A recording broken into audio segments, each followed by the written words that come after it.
Hi, this is Dennis with Second Chance Tackle. We're back with another episode of frequently asked questions, hacks, tips, and other things that have come in through my channel forum. It's a great place to share your experiences, your learning, and your skills and techniques. And what I do is I try to pick a group of them on a regular basis and share them with the entire community rather than the one-on-one question or answer that I got from the individual who had viewed a video and left a question in that regard. So I thought I would share with you 3 or 4 or 5 of them, see what kind of time permits. I've been doing these episodes, trying to do them weekly. Sometimes they're every 10 days, and so.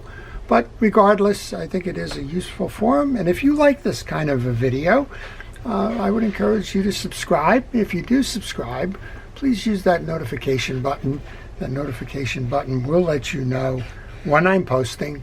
And, well, you can see if that's a video that you would like to watch. So we have, as I mentioned, 3 or 4 or 5 questions here. I try to limit these to about 10 to 12 minutes. So if I don't get to all of the questions right now, we'll get them in the next episode.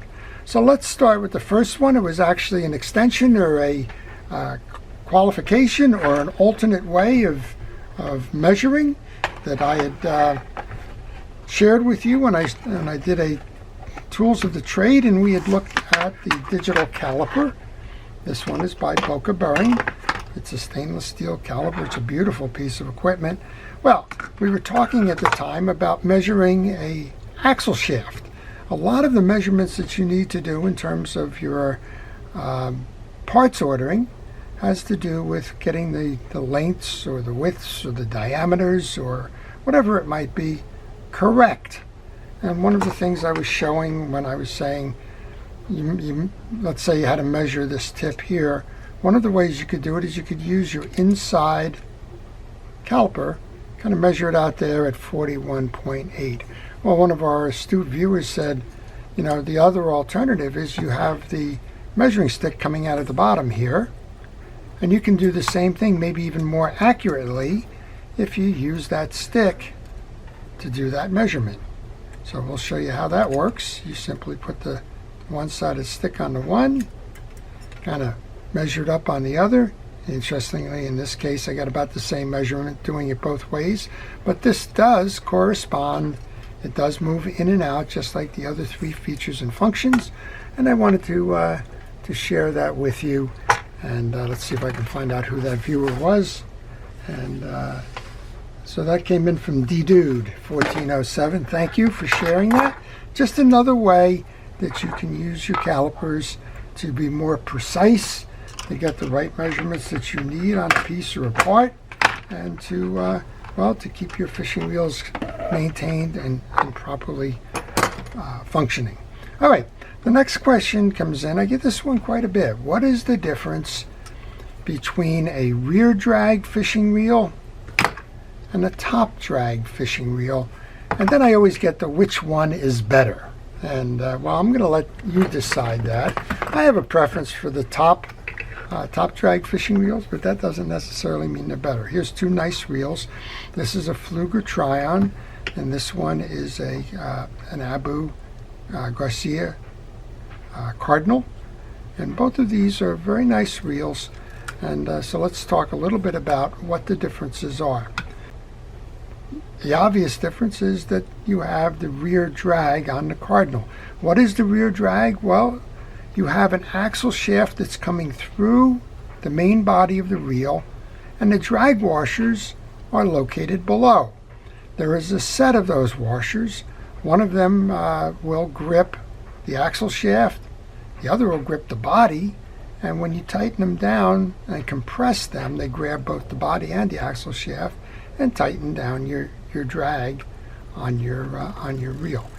What are the advantages of a rear drag fishing reel? The number one advantage is as you are fighting a fish, you can adjust on the fly simply by turning your adjuster knob in and out without reaching over the spool and trying to adjust while fighting that fish. So it does allow you to make adjustments below. In this case, if you're fighting that fish and you find out your spool is too loose, you have your line extended out and you have to take your hands basically out of fighting position to tighten or loosen the drag knob. What is the advantage of the top drag washer setup? The top drag washers are larger and you can get more max drag out of a comparably sized reel. So these two reels are about a 30 size reel. They hold about the same amount of line. This one will have about twice the amount of max drag as opposed to this one. That's why you will see top drag reels from, well, the 30 size up almost always, all the way up to the big saltwater reels with top drags and not the rear drag versions. There are a couple out there. There's a Shimano, there's a Daiwa that'll get up into the 50 size, but almost always, and we'll just grab this one as a big saltwater reel, almost always they're going to have that top drag adjuster. So both of them in a freshwater environment, equally usable, no faults or favors either way. Adjust on the fly, limited max drag. Problem with adjusting, but more max drag in the reel itself. And sometimes you will find these, many times you will find the rear drags with the easy trip cast, which is the extension of this that allows you to cast that cast the line without touching it.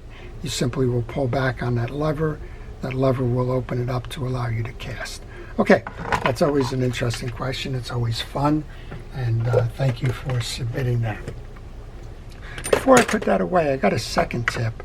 We were talking a little bit about castability of fishing reels, hot rodding them, and in some cases, how do you clean up some issues that you may have on the spool? And spools are known to get nicked up. Now here's a real old workhorse. I think we showed this the other day. But you can see that we have loss of paint on the spool here. You have a couple of digs, right? Little chips inside here. And that just happens from normal use. Now, again, this is a workhorse. But one of our viewers said one of the ways that they cast further and take care of their reels is, well, it's twofold. Let's go with the one that is just plain smooth. And what they say is they clean it up and then they use a ceramic car wax. This one's a spray variety. But ceramics inside of there will produce an ultra smooth surface. And when you get that smooth surface, you have less friction on the line that is spooling out. It should go further. Now on the ones that are chipped up that require some remedial action, well, the idea here is to get this smooth. And you can use a variety of products. You can use, again, go to the automotive section, get a very fine 1,000 grit, 2,000 grit sandpaper, and just smooth over the edges. And then you can come back, like the viewer suggested, use that ceramic spray wax or just any kind of ceramic wax. And that should improve the casting performance. And of course, if you have a reel like this, you do need to do that, because these rough edges, even though they may not feel to be too significant to you or even look that much on the eye, that will wear on the line as it's going out. And particularly monofilament, it will start to weaken it. Braid, it'll start to fray it. So if you find yourself in a situation like that, make sure that you smooth the edges, and then you can use that protective coat. Now, he didn't say how frequently he used that protective coat. I don't know if he's doing it every day. We also don't know, another question that normally gets asked is, do those chemicals have an effect on the line themselves? And I can't answer that question for you in that situation of using the wax. I would think that it's probably a big benefit for a limited downside risk that it may deteriorate the line, but I just can't say. Okay. If you like these kinds of videos, I want to encourage you again to subscribe. And if you have a question, maybe there's a question out there about a reel. Maybe you're working on something and you're stuck Maybe you have an issue with the way that a reel is performing. Maybe you're looking to hot rod a reel. If you want to leave that question in the comments section, I will try to answer those for you. Okay, we did a little thing in the tools section. It was probably in the same one that I was doing the section on that use of the caliper. We showed a rubber mat. And we said a rubber mat was good for a couple of things. One of them is it kind of deadens the fall of a piece. So if you're working on a project and a reel and that screw kind of falls out, it's not going anywhere, right? There's limited bounce, right? That's one of the advantages of it. We also mentioned that it's got an advantage of being portable. If you don't have a workstation setup like I do, where it's a bench, then it's very easy to take this, work on a kitchen table or a desk or some other place, even take it outside if it's a beautiful day, and then you can just simply pack it up and you're on to your next project when the time comes. One of our viewers suggested an alternative to that is to take a cookie sheet. Don't have a cookie sheet. Take a cookie sheet, line it with an old rag or a dish towel, and you will accomplish that same kind of bounce-proof protection, if you will. And yet another viewer sent in an alternative to my good old-fashioned food tray that I use as my parts, and they said what they do is they have an old baking pan. Yep, cupcake tin. And what they said is they just purchased one at a yard sale for $1 or $2, and that's how they organize their parts. Now, this one happens to be the straight out dozen. This one has a great two-way to go, right? So you can organize your pieces and parts by using each one of these little cups for different pieces of the assembly. So let's say you're taking your side plate screws off, they can go here. Let's say you're working on the top end. You want to take your adjuster for your disc and your spool off, that can go in here. When you remove the rotor, again in here. Under the rotor, you're going to have a bearing and a pinion gear and a couple of screws and maybe an anti-reverse clutch. Maybe you use 2 for that. When you get back to the downside of this, again, you can hold the side plate screws in one place, maybe the handle in the other. When you get inside, of course, you have the crosswind block, you have the screws that are associated with that, and so on. And a lot of times, what they like to do is do it in the sequence that they have removed the parts. So, first part you took off was here, and so on down the line.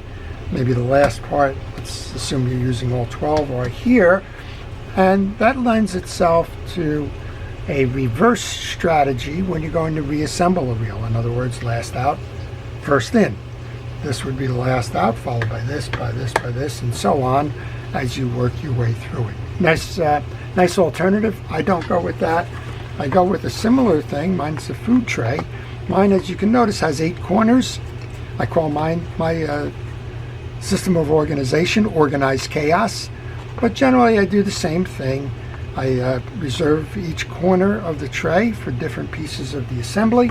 And, well, it helps me, in the end of the day, if there's any parts left in my tray, if there's any parts left in this tray, well, something was out of sequence, you didn't do it right, and, well, take a breath, come on back in, figure that out. Okay, so lots of fun ideas, lots of nice suggestions here in terms of some of the things to do. I have a few others, but I see we're coming up on that 10 or 11 minute mark. We're going to leave it at that for this one, and I encourage you again to ask questions, to leave some hints, some tips and techniques like we had with the caliper, alternates to the way that we suggested, maybe the mat versus the baking tin versus the pan with the dishcloth inside of it. Lots of creative ideas out there. If you like, we can certainly share them with the community. Before I leave, I want to thank our first responders, our police, fire, safety, rescue, everybody involved in keeping us out of harm's way. I want to thank you for watching, for your interest in the channel, and for making it what it is. This is Dennis with Second Chance Tackle. Have a great day.